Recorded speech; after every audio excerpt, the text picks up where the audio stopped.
The gig economy has become one of the biggest hot topics in labour market economics in recent times.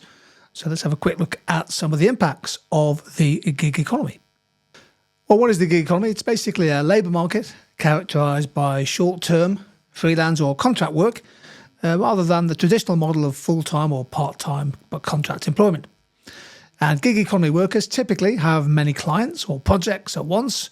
They're not necessarily tied to one employer.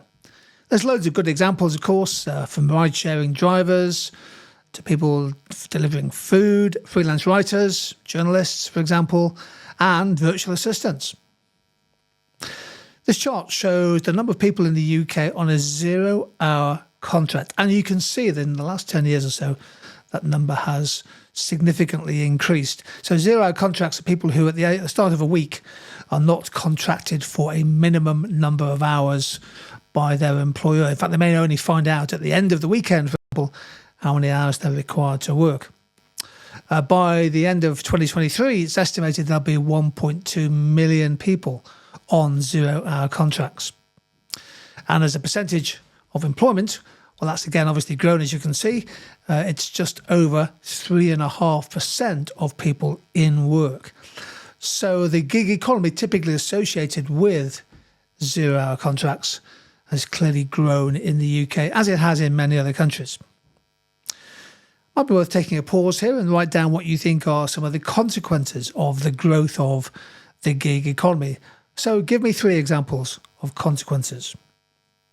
Well, one, I think, is that it is changing the way that we think about work.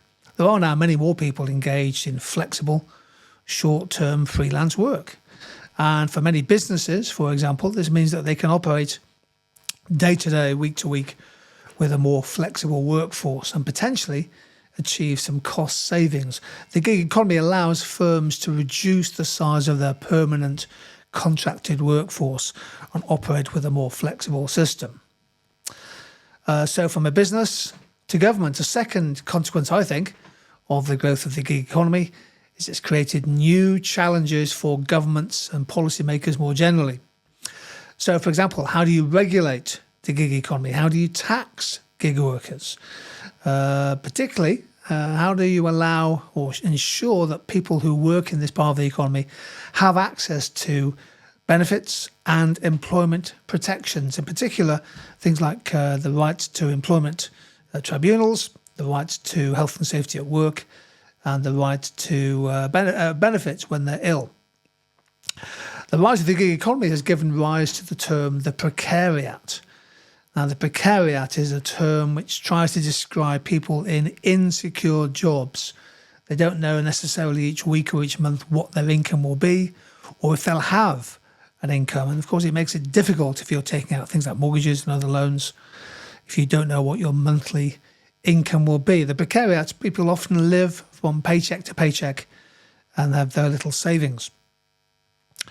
And the gig economy, of course, is linked to the rise of the platform economy, the online platforms connecting workers with customers. And they can scale really quickly. If you think about businesses such as Deliveroo and Just Eat and Uber and others, these businesses have achieved economies of scale very quickly. But even allowing for that, many of these businesses struggle to make a profit, even though they have grown. So we know that the gig economy has grown rapidly in recent years. It's a product of technology and also, in part, the increased demand for flexible work arrangements. For many young people in particular, having 0-hour contract or gig economy jobs is a way into work. You might be a full-time student looking for some part-time work, for example. However, it has come under sustained criticism for employers offering lower wages, perhaps using their monopoly power, and fewer benefits than traditional contracted permanent jobs, and for not providing workers with the same protections and job security.